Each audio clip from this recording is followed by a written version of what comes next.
Alright. Fuck. It's pretty good. Today we're talking about racism.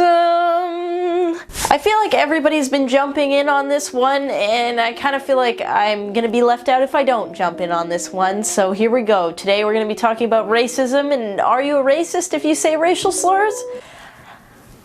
This is gonna be fun. Now, I know what a lot of you guys are thinking. What does this white cunt have to say about this subject? You're whiter than white. You are the whitest thing that has ever graced this earth. And while I'll argue that the light behind me is making me considerably whiter than I actually am, I am white. Yeah, in the sense that my skin color is white. But this may come to a surprise to a lot of you guys. My mom is Irish, but my dad is 100% Lebanese, which makes me 50-50. Yeah, I'm a halfer. And not only that, but I was also raised 100% Muslim. I was raised 100% Muslim from the day that I took a breath until I was about 16 years old. And although I'm not a practicing Muslim now, I still grew up and was raised in a time period where 9/11 had just happened, and I was very much involved in the Muslim community. My family prayed 5 times a day. We fasted for Ramadan, and we would say Wallah after every sentence when we wanted people to believe us. That's how Muslim we were. I believed that I was a Lebanese Muslim girl, period, for the first 16 years of my life. And although I'm not practicing now, I still faced a lot of issues, so I figured that I would weigh in on this because why the fuck not at this point? Before we go any further, let me say this first. Whether somebody is racist or not, or whether somebody has said something that is considered racist is 100% subjective.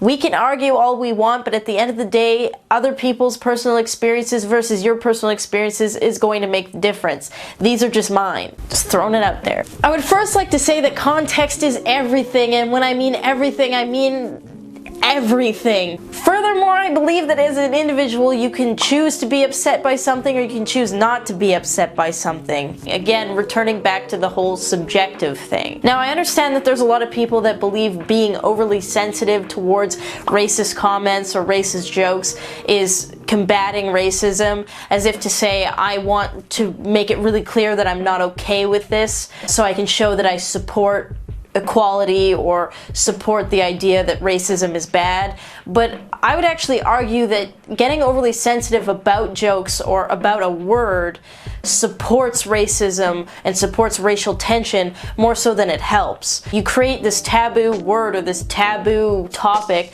that nobody can talk about. And then when it is talked about, it creates way more sting, or it makes it way more effective. I can't remember how many times in high school I'd be reading out an old book and the N-word would be in it, and the teacher would read it and everybody would gasp. She's reading it, but still, it's still affecting us as if we had witnessed a hate crime in front of us. Now, human beings in general have always taken words or taken topics and subjects and turned them into humor. It's how we cope with things. It's how society copes with things. If you notice, after 9/11 happened, a bunch of comedians had taken that whole topic, the subject, whether it be Muslims or terrorists, and put it into their comedy bits. Jeff Dunham with Ahmed the Dead Terrorist. I am the terrorist. What kind of terrorist? A terrifying terrorist. Are you scared?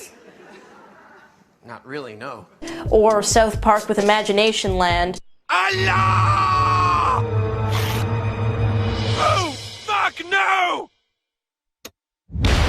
Both kind of took a tragic event and made it laughable or made it digestible to every human being. There's a drastic difference between my friends calling me a terrorist or a towelhead and actual acts of racism. And when I say actual acts of racism, I mean times where I felt absolutely fucking terrible. I'm talking about situations where people told my dad that they didn't want him in the country anymore and to go home, to go back to his mosque. I'm talking about times where me and my sister left school and little kids were throwing rocks at us because of 9/11. I'm talking about a classmate of mine telling me that he hoped that I was the first to die in Holocaust 2.0. Now, you'll notice in all those examples there were no racial slurs used. But racial slurs didn't need to be used in that situation because the context of the normalized words that they were using were very vindictive, and that was very hurtful. That was way more hurtful than any Jeff Dunham joke. It was way more hurtful than any of my friends ever saying anything racially against me.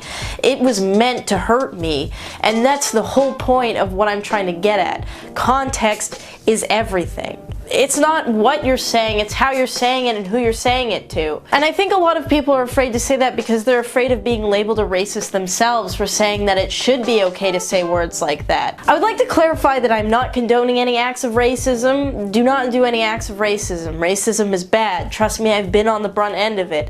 Racism is not cool. But I'm also saying that treating words as if it's Lord Voldemort's name is not the answer either. Some people would say that making it so these words mean nothing is taking a step back. I think that making these words mean nothing is taking a giant leap forward. And instead of feeling like because you're white you need to be overly sensitive, and because you're white you need to constantly apologize, we need to just get to the point where we realize when somebody attacks somebody or somebody goes out to try and hurt somebody for their race or tries to use racial slurs in a vindictive manner, that's an act of racism. When somebody's using a word just to use a word or reading it out or whatever, not an act of racism, just freedom of speech. Anyways guys, thanks for watching. Like always, like and subscribe if you liked what was going on. I think the other day somebody asked me what I was wearing on my cheeks. I didn't answer that, or I didn't have it in my last video,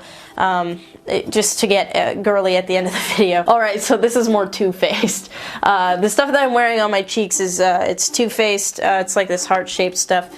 It's like a peach. It's really cool. So for whoever asked that, Too-Faced blush, that's what I'm wearing on my cheeks, and a little bit of highlighter to help my round face be less round. Anyways guys, like always, thank you, and I will talk to you all later.